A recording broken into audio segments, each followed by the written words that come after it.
Good evening and thank you for joining us for KREM 2 News 10 at 10, where we give you more news in less time.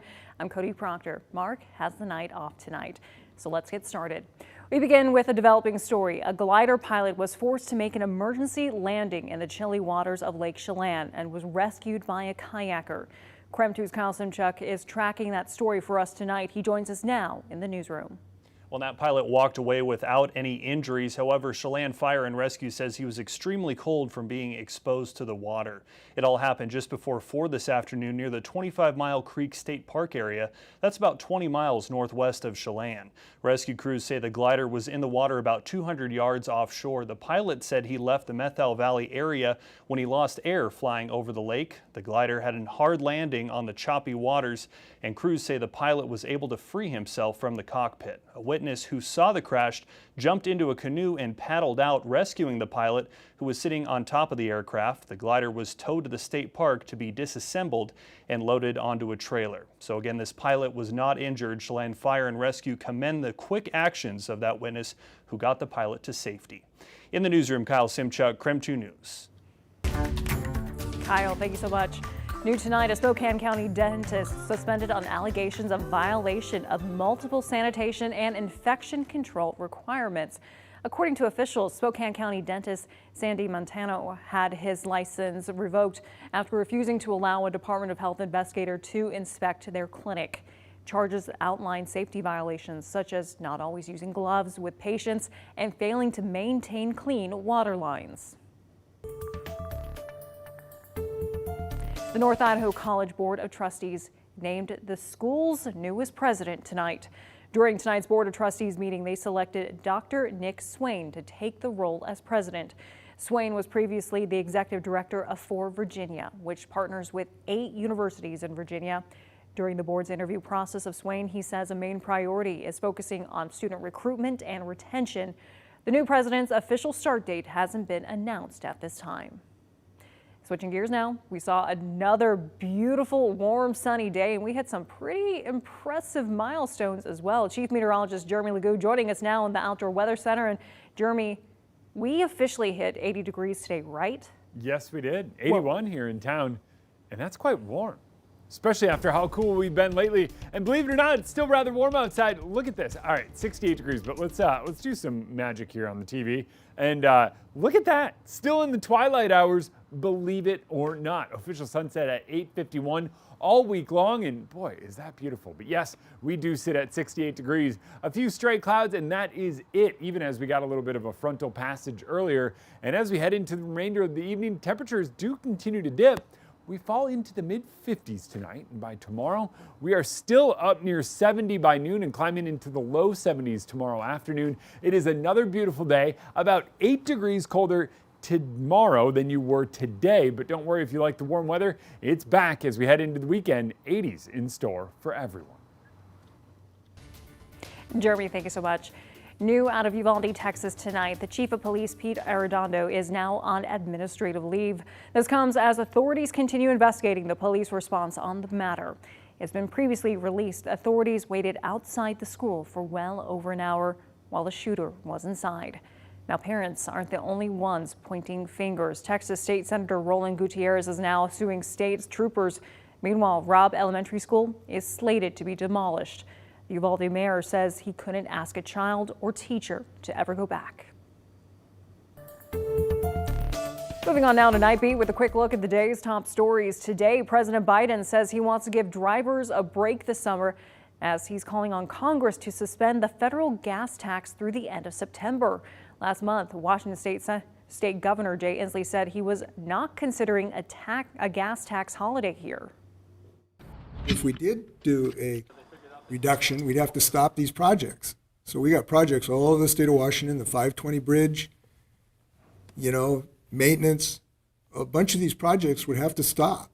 And we know people don't want to have more traffic jams in our state. And today, when asked if he had changed his stance after the president's announcement, the governor's office reiterated its skepticism of the approach with a statement. Just the supply chain has been impacted in really unique ways, and so we're trying to figure out how we're going to meet the increasing need. Meanwhile, rising prices affecting just about everything. Now, local food banks are struggling to meet a growing demand. In Spokane, food bank officials say inflation caused a demand and supply imbalance even worse than the COVID-19 pandemic. Food banks say they're considering making hard decisions, such as giving less food to accommodate the increase in need. Spokane Valley Partners is one of the largest food banks in the inland Northwest. They say the first quarter of 2021 compared to the first quarter of 2022, with the food bank serving 36% more clients. They say the food bank serves 5,000 people each month. You can also help fight these shortages by hosting a food drive with your job, school, or church. Well, Hoop Fest back to normal starting Friday for the first time in 2 years. This year, it's easier than ever to find all the information you need to play ball. The Hoop Fest app will track your team's progress, your court, and even the nearest restroom. Always good information to have right there. Team brackets were released tonight, so now's your chance to find out who you'll be facing in that first match. And once again, that information can all be found in the Hoop Fest app. And coming up in about 10 minutes, what other app features can help make your weekend as easy as possible. And that was your Night Beat. To learn more about any of these stories, just text the word night to 509-448-2000 and we'll send them right to your phone. A powerful earthquake struck a remote region of Afghanistan, killing at least 1,000 people. The epicenter of this disaster is in the mountainous region southeast of the capital, Kabul, near the Pakistani border. The White House says President Biden directed federal government partners to assess response options to help those affected by the earthquake. Earlier today, an emergency exercise wrapped up at the Spokane International Airport, all part of a full-scale emergency exercise. The goal was to give the airport's first responders the chance to practice their emergency response plan. They received hands-on experience with different simulations for injuries or conditions. It's highly important that we practice this every 3 years. In the event of an actual accident, we're that much more prepared with the protocols, the procedures, our emergency plan. Also practice as unified command to make sure our protocols are appropriate for the scene, and then provides education opportunities for first responders and refresher courses for others.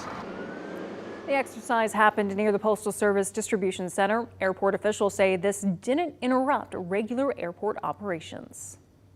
What this decision is going to do is force Idahoans to flee their state to access the care that they need. We know that, and we're here to try and make as few of those barriers there as possible.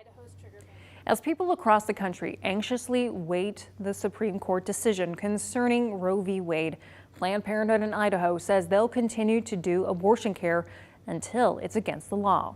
However, they're already transitioning their coverage to adapt to a strict Idaho trigger law on abortion rights. Now they're making sure patients understand how they could be impacted. Chateau Ste. Michelle Winery announced it's consolidating its operations to Eastern Washington and selling its Western Washington vineyard. We are the gateway to exploring Washington wine. Chateau Ste. Michelle definitely put Washington wine on the map. The vineyard estate has been the home of the winery since 1976. Currently, it's listed for $1.2 billion. As of now, the red wine operation is located already in Eastern Washington, while their white wine production is on the west side. After this move, all production will move to Eastern Washington to combat shipping costs. Ste. Michelle is the nation's third largest wine company, farming nearly 30,000 acres across Washington, Oregon, and California. And that was KREM 2 News 10 at 10, where you get more news in less time. But don't go to bed just yet. Hoop Fest brackets were released tonight, and they're not the only thing you'll find on the Hoop Fest app. Coming up next, everything you need to know for a smooth Hoop Fest weekend. Trust me, you definitely want to know about this. Stay tuned.